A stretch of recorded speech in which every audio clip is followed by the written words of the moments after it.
Hello everyone, welcome to sqadia.com. My name is Dr. Saima Mushtaq and today we will talk about benign conditions of ovary and pelvis. In this lecture, we will talk about in the first section mainly about the benign ovarian tumors. What are benign ovarian tumors? What are different types of benign ovarian tumors? And what are the different adnexal masses which can be confused with the ovarian tumor. Then in the second section, we will talk about ovarian cyst and endometrioma.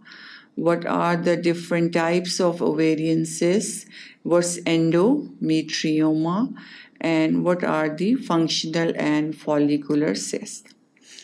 Then in the third section, we will talk about serous and mucinous cystadenoma, dermoid cyst, fibroma, and thecoma, and how they present and what are their complications.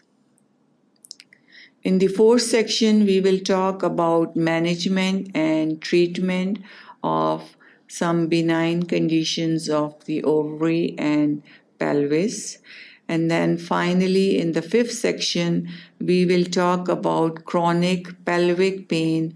What are the different conditions that leads to chronic pelvic pain, how it is diagnosed, and how it is managed. So that's all we will talk about in our lecture topic, benign conditions of the ovary and pelvis. Hopefully you are interested to learn more about this lecture. So keep watching sqadia.com.